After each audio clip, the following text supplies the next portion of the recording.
Me chamo Giovana Matos Brasil, sou aluna da matéria LETB 79 e hoje eu vou falar sobre o preenchimento do sujeito com verbos climáticos. Então vamos começar.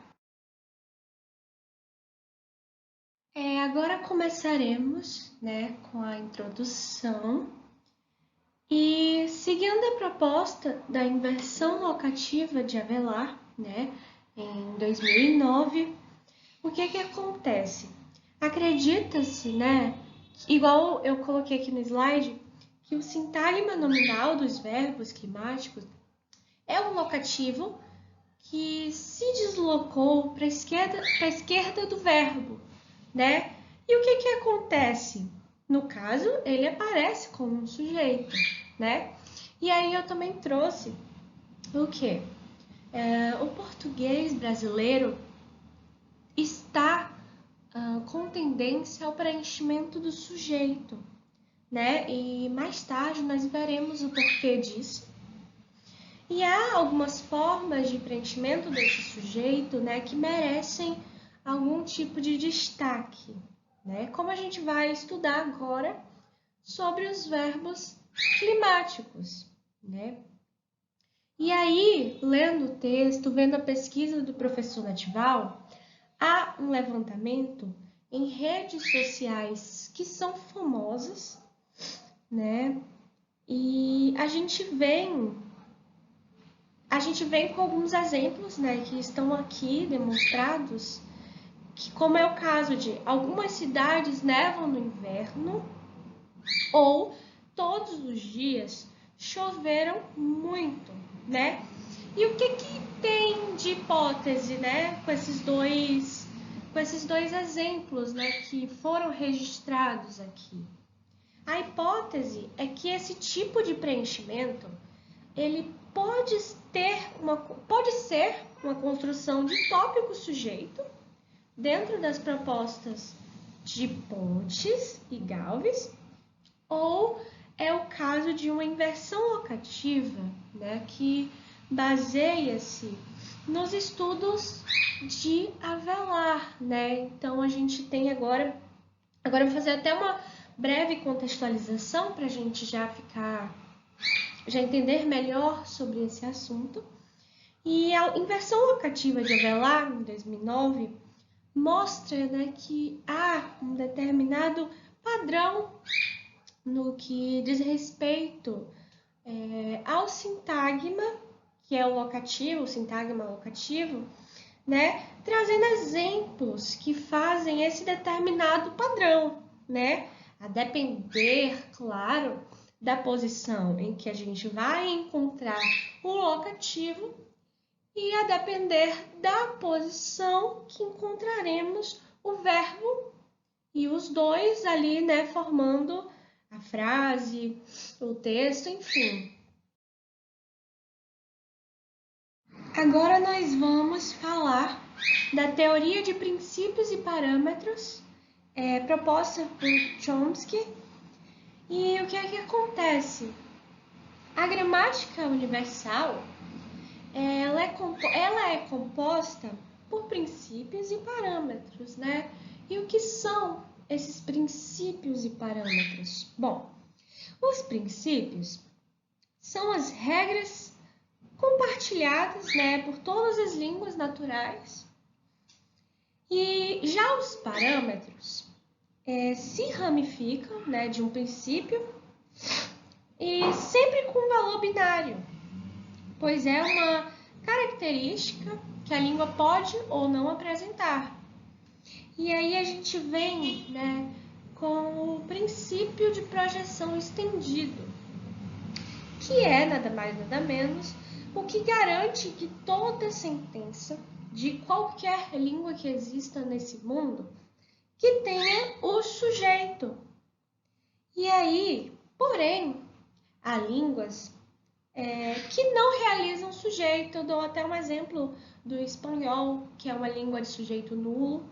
E aí surge o parâmetro do sujeito nulo, que eu acabei de falar, que é a possibilidade das línguas expressarem ou não seus sujeitos.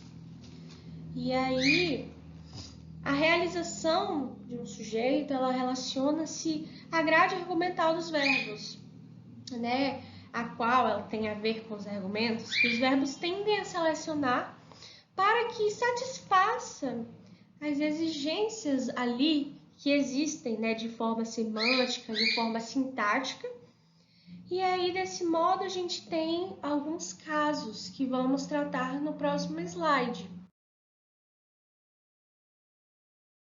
Agora nós veremos alguns casos, né, os quais eu havia falado. E agora, no primeiro quadradinho, o que a gente tem aqui? Nós temos o caso, que é os verbos que selecionam argumentos interno e externo, né? Há verbos que selecionam esses dois tipos de argumentos. E aí, eu venho com o exemplo dessa frase aqui, que é: Maria comprou uma camisa. Nós temos aí Maria como argumento externo. Comprou o verbo e uma camisa é o argumento interno.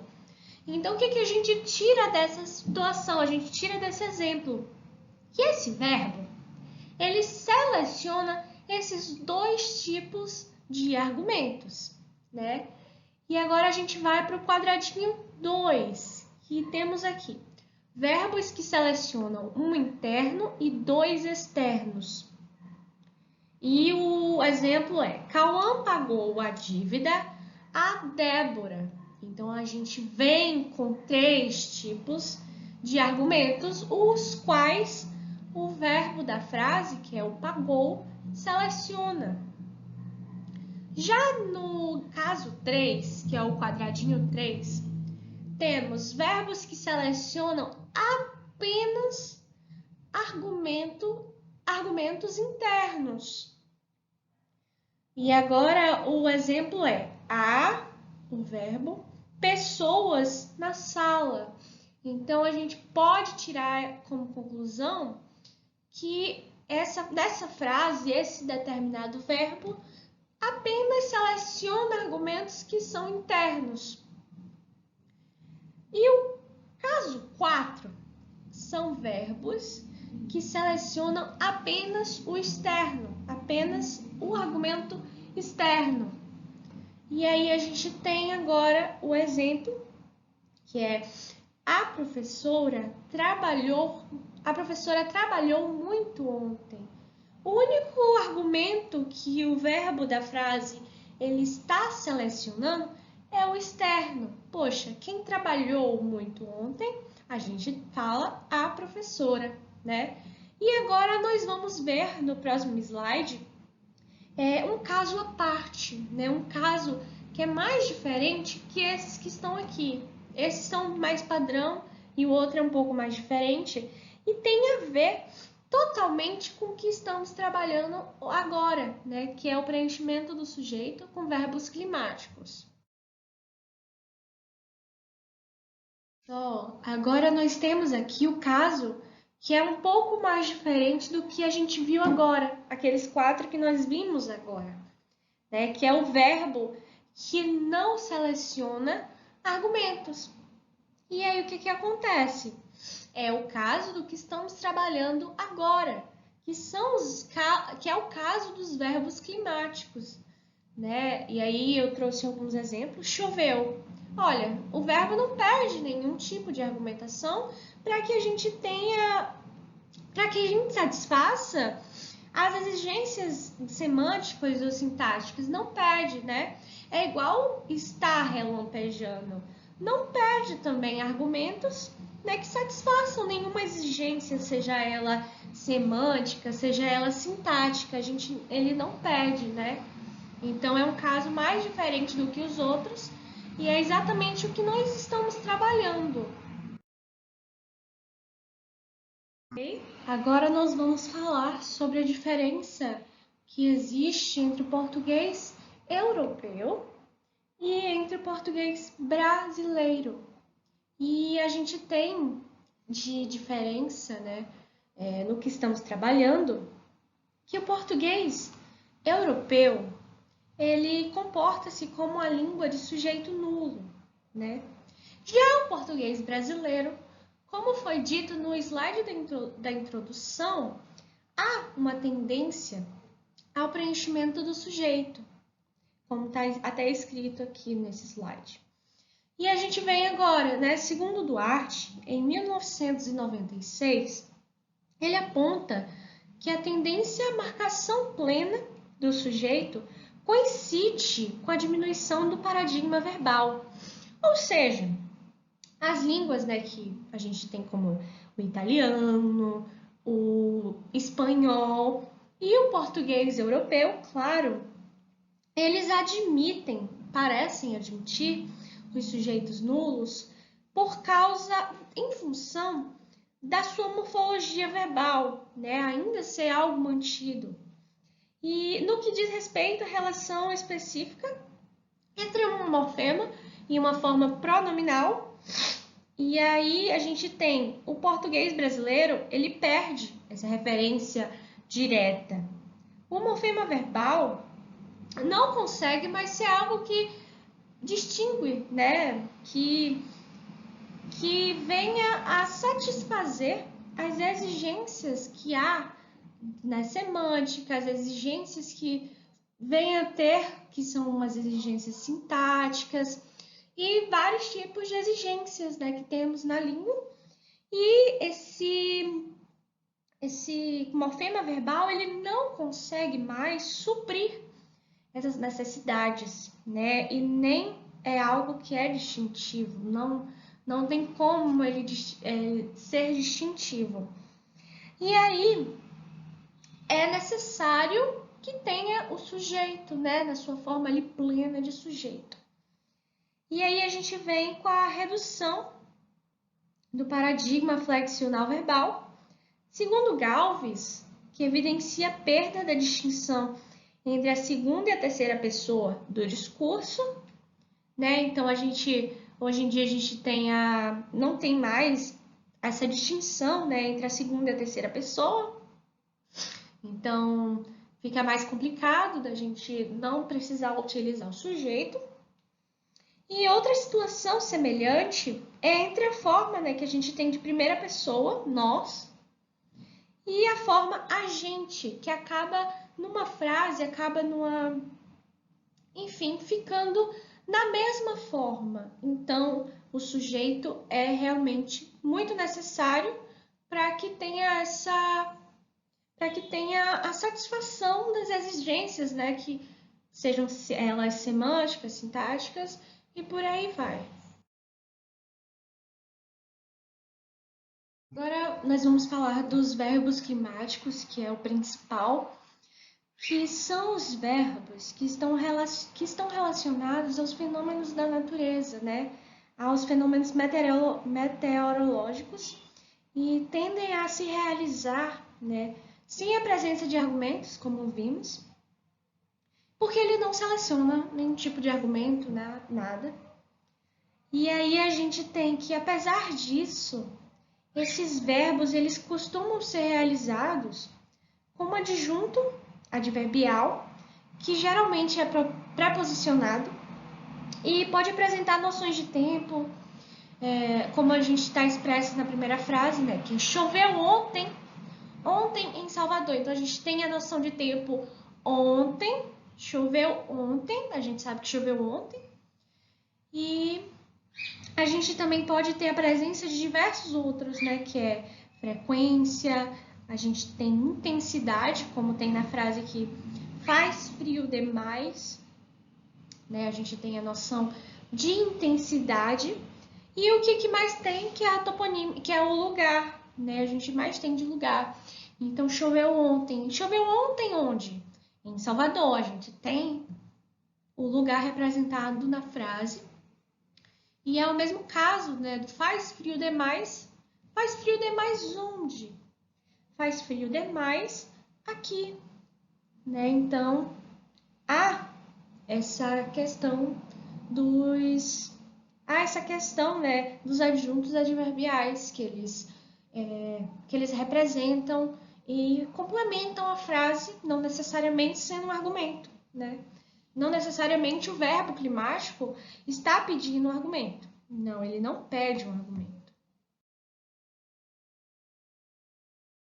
Bom, aí agora a gente vai recordar, né, a tendência que foi falada muito aqui no trabalho, que é a tendência do português brasileiro de preencher o sujeito, né? E há casos onde ele pode concordar com os sintagmas nominais que venham antes dele.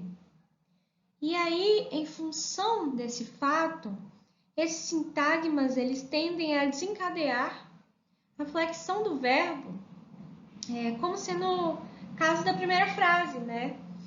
Que mostra o quê? Mostra a possibilidade do sujeito pronominal preencher a posição pré-verbal de um verbo climático, ainda que, né, o pronome venha vinculado a outro nome. E a gente tem aqui, né, esses exemplos bem claramente. Em São Paulo, tem chovido demais. O em São Paulo, ele desencadeia a flexão do verbo, né? Em São Paulo tem chovido. Há um desencadeamento da flexão do verbo na frase para que haja uma concordância, né? Para que venha suprindo as necessidades semânticas, sintáticas, enfim. E a gente tem São Paulo chove e o Rio faz sol. A gente vem com a tendência, né, que eles estão juntos a um determinado locativo. E aí a gente vem como que eu falei agora, né, o Petrópolis é uma coisa, aquilo lá chove muito. E aí a gente traz, né, esse exemplo falando da possibilidade do sujeito de preencher a posição pré-verbal, né? E aí, mesmo que o pronome aquilo ele venha vinculado ao Petrópolis, ainda há a questão do preenchimento da posição pré-verbal, né? E aí a frase ela tem um sentido completo. Agora a gente vai falar mais da tendência, né, dos locativos. E na pesquisa há um desenvolvimento que verifica a ocorrência de determinadas construções em redes sociais, e a gente tem Twitter, Orkut, etc. E seções que são destinadas à livre opinião do leitor, em alguns sites de jornais, revistas, blogs. Por quê? Esses espaços, eles são espaços, né, que foram escolhidos porque eles se aproximam de um registro vernáculo, né, que reproduzem as pessoas, geralmente quando estão em redes sociais, elas tendem a reproduzir características de como elas falam, né, características do oral, características do espontâneo. E aí os dados que foram encontrados nas pesquisas, eles confirmam, né, a tendência de um preenchimento que foi identificado por Berlink, Duarte e Oliveira em 2009, mas ao que tudo indica, com uma quantidade maior. Né? E aí a gente tem o tópico deslocado à esquerda de uma forma geral, ele não vem obrigados a concordar com o verbo na oração, mas há casos em que o tópico ele desencadeia a flexão desse verbo, né? E comporta-se como sujeito da oração. E aí a gente vem aqui como Natal faz sempre sol, que é um exemplo muito bom, né, disso. E aí a gente tem São Paulo chove sempre, também outro exemplo muito bom disso. E os meus últimos aniversários choveram muito. E aí a gente traz, né, a possibilidade com sintagma de tempo, que também é algo muito importante, que tem uma tendência muito grande, né, nas redes sociais, de forma espontânea, de forma vernácula, oral, né, que normalmente as pessoas têm o costume de falar bastante.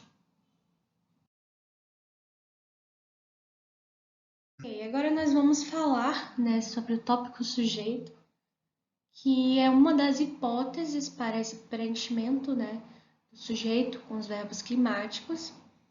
E aí a gente vem, né, que entende que os verbos climáticos, eles têm apresentado essa estrutura de tópico-sujeito, pois esses verbos, eles permitem os sintagmas nominais gerados em adjunção na posição de sujeito. E aí a gente pode ver isso nos exemplos abaixo, né? E aí vamos ver aqui rápido. Segundo Pontes, essas construções elas são licenciadas no português brasileiro, pois se trata de uma língua com proeminência de sujeito e tópico. E aí a gente tem, para Araújo, 2009, página 232, o tópico é um sintagma nominal, lexical ou pronominal que se realiza numa posição geralmente deslocada à esquerda, né, na camada externa da oração. E a gente traz, né, que os verbos climáticos têm apresentado a estrutura tópico-sujeito. E foi exatamente, né, o que eu havia dito, né, que o tópico deslocado à esquerda, né, de uma forma geral, ele não é obrigado a concordar com o verbo na oração, mas há casos em que eles concordam. E aí a gente traz, né, a gente vem com esses exemplos que indicam muito bem o que o que eu quero falar, né, sobre o tópico sujeito. E aí a gente tem: todos os dias choveram muito, uns verões chovem mais, outros menos. Então, o que tem nessas duas frases em comum? A gente tem nas duas frases a concordância com o verbo, né? E aí, essa concordância, ela vem, né, pra gente poder suprir todas as necessidades que uma língua tem sintaticamente e semanticamente, e seja qual necessidade for, né? E aí, geralmente, eles vêm dessa forma, né? E é o que a gente tem da tendência, né? Essas construções, né, segundo Pontes, são licenciadas no português brasileiro porque é uma língua que tem a proeminência de sujeito e tópico. Então, o tópico-sujeito tem muito sentido na hipótese, né, que o professor Natival ele traz. Poxa, as duas hipóteses são do tópico-sujeito e da inversão locativa. E aí esse tópico-sujeito ele faz muito sentido por conta dessa proeminência que a gente tem na nossa língua, né? E aí a gente vem e supre todas as necessidades linguísticas que tem necessidade, etc.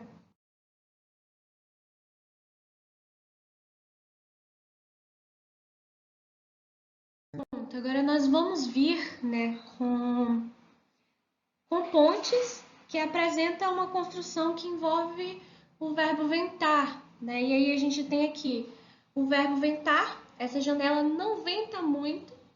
E o que acontece aqui nessa frase, né?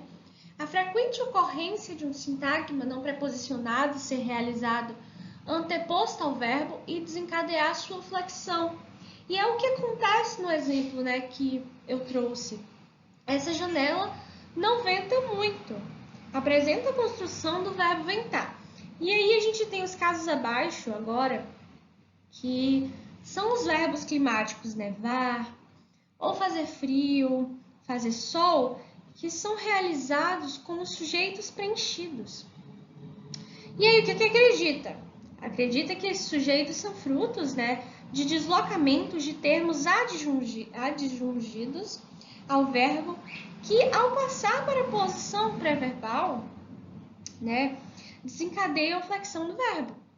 E a escolha de construções no plural, né, como tem no exemplo que já vamos ver, reforça, né, que realmente a concordância entre o verbo e o sintagma nominal existe e não deixa dúvidas que há realmente um sujeito nas construções. E aí a gente vem aqui, olha, o que eu falei, os verbos climáticos nevar, fazer frio, fazer sol, são realizados com sujeitos preenchidos. E a gente tem os dias fazem sol. O plural ele ainda reforça, né, esse estatuto de tópico sujeito, dando mais ainda a entender que há realmente a concordância, né, bem clara. E aí a gente vem com a frase agora de uma frase da pesquisa, né? O adjunto movido para a posição pré-verbal desencadeia a flexão verbal, em que o sintagma, a ser movido para a posição pré-posta do verbo, perde a preposição e entra em concordância com o verbo. Então, isso é muito claro no que diz sobre estatuto de tópico sujeito, né? E a gente vem agora com a frase, né, de Galvez para esse exemplo. Em 1998, ele traz, né, esta casa bate muito sol.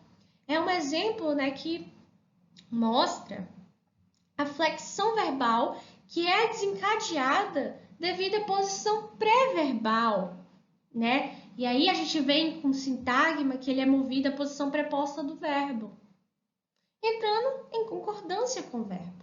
Essa casa bate muito sol. E aí vem com o estatuto de tópico sujeito, bem claro aqui na frase, né? Agora a gente tem para Galvez, né, em 1998, o tópico sujeito, né, que difere-se do tópico canônico, né? Porque há uma concordância com o verbo. Mesmo que o elemento não tenha sido selecionado na grade argumental, né? Ao invés de ir para uma camada mais externa da sentença. A camada, né, do objeto, da ordem canônica, ela entra numa posição mais interna. E a gente tem um spec que desencadeia a flexão com o verbo e te dá o estatuto de sujeito. E aí, o que temos aqui, né? A gente tem a forma A, chove em Salvador. A gente traz aqui uma ordem canônica, né? Obviamente. E aí, na B, chove em Salvador, a gente já não sabe se dá, né? E aí, a gente vem com a interrogação para entender, né? É uma forma que fica muito estranha na frase, ou algo que não supre aquela necessidade da concordância, né, com a questão do verbo não entra em concordância. E a gente vem, né, com a construção em que o adjunto, movido para a posição pré-verbal, desencadeia a flexão verbal, né, que é sinalizada também por Galvez, e mostra a possibilidade desse tipo de topicalização, em que o sintagma, antes de ser preposicionado, ao ser movido para a posição preposta ao verbo, perde a preposição em entrar em concordância com o verbo. E aí a gente tem o estatuto, né, de tópico sujeito, como a gente viu antes. E apesar de não se tratar de um verbo climático, apresenta a possibilidade do adjunto ser deslocado para a posição argumental e se comportar como sujeito. E aí essa tendência de construção parece acontecer com a função da perda da preposição e aí atribui caso oblíquo, né, aos sintagmas adjungidos. Né? E aí aqui nos exemplos a gente tem as frases nas suas formas canônicas, foi que eu acabei de ler, chove em Salvador, e a gente tem esse verbo chover, ele não seleciona argumento, mas ele vem com sintagma preposicionado em adjunção.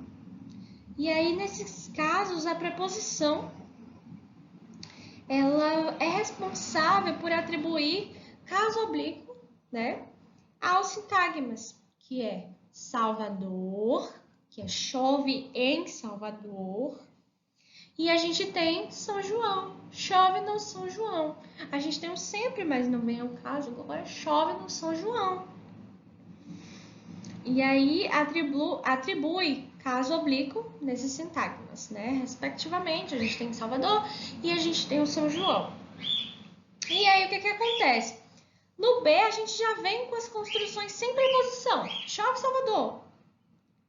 E aí, a gente sinaliza a impossibilidade do verbo chover caso os sintagmas. E aí, coloca-se o julgamento de controverso, né? Pois parece que há situações em que essas orações são liberadas. A gente vem, chove, Salvador, impossibilidade, né? Nada a ver. E aí, a gente vem, sempre chove, ou São João. Raramente a gente escuta alguém falando isso, né? Mas existe, mas raramente a gente escuta. E há essa impossibilidade, né? E a gente tem na C, Salvador chove, que foi a ordem realizada, que foi encontrada pelo professor no Twitter, né? E reforça a questão do sujeito. A mesma coisa que o São João sempre chove. Foi uma ordem realizada que estava no Facebook, né? Então, plenamente a gente sabe que é a ordem mais utilizada e que realmente reforça a hipótese de tópico-sujeito, né, que a gente tem, que a gente acabou de falar, inclusive na frase. E agora a gente vai para a segunda hipótese, né, que temos duas, que foi a tópico-sujeito, que acabamos de falar, e a gente sabe que realmente faz um sentido em muitas coisas. E a gente vai falar da outra hipótese, que é a inversão locativa, né? Agora nós vamos falar, né, da inversão locativa de Avelar, 2009, que é a segunda hipótese do preenchimento do sujeito, né, com os verbos climáticos. Nós já vimos a primeira hipótese anteriormente e agora nós vamos falar da inversão locativa. Bom, relembrando o que eu já trouxe em alguns slides anteriores, Avelar mostra que é um padrão, né, do que a gente diz a respeito aos sintagmas locativos. E aí, a gente lembra, né, que fazem um padrão, né, a depender da, claro, a posição do locativo e a posição que vem o verbo. E aí, eu até trouxe aqui no primeiro quadradinho a inversão locativa como uma segunda hipótese de preenchimento do sujeito com verbos climáticos, né? E há casos em que os constituintes locativos não argumentais ocorrem em posição de sujeito e podem desencadear a flexão do verbo. E aí a gente vem com alguns exemplos, né, que são muito importantes para que a gente consiga compreender o que eu acabei de falar, né, sobre a inversão locativa e a gente consiga fixar. E aí temos vende livro naquela loja. O que acontece nessa frase? Bom, a oração é realizada com sintagma preposicionado naquela loja em adjunção posposta ao verbo e com papel temático de locativo, né? Então, a gente já tem agora na B, que é naquela loja vende livro. O que tem aqui? Nós temos um sintagma preposicionado locativo, né, que passa para a posição pré-verbal, onde o que acontece? Ele pode ou não disparar concordância com o verbo. E é o que a gente vê nessa frase. Ele pode ou não. É algo que a gente abre como facultativo, né? Podendo ou não. E na C, que a gente vem com aquela loja vende livro, nós temos o quê? Nós temos um sintagma locativo em uma posição argumental. E aí, funciona sem preposição, comportando-se como argumento externo e sujeito da oração. E aí parece entrar em concordância com o verbo.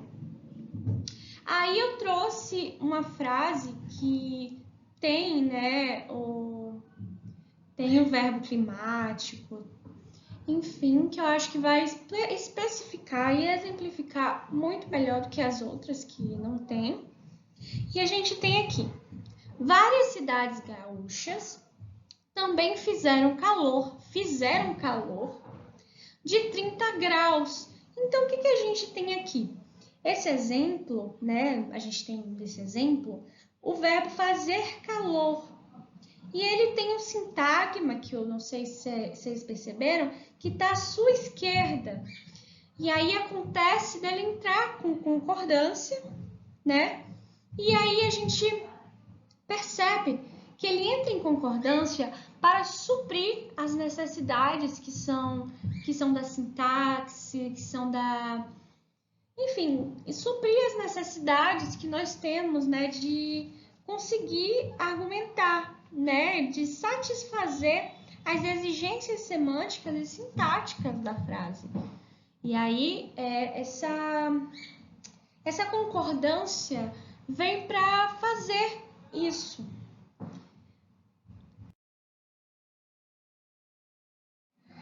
Certo, chegamos na conclusão e agora nós vamos concluir, né? Concluímos nesse trabalho que duas hipóteses são extremamente válidas e destacadas no caso do preenchimento do sujeito com os verbos climáticos. E dentre elas, temos o tópico sujeito e a inversão locativa. E aí conclui-se que ambas são semelhantes no que diz respeito a esse preenchimento do sujeito com os verbos climáticos. E agora eu trouxe uma parte da pesquisa que eu achei importante colocar aqui na conclusão, para que a gente possa concluir. E aí vem. Dessa maneira, os verbos climáticos estariam seguindo um padrão de reanálise do sujeito no português brasileiro, o que permite encontrar realizações como todas as cidades no Brasil fazem frio, e a minha nesse calorão, ou apenas 2 dias fizeram sol, além das que foram apresentadas ao longo desse trabalho. E assim a gente fecha, né, o nosso trabalho dos verbos climáticos, né, que preenchem o sujeito.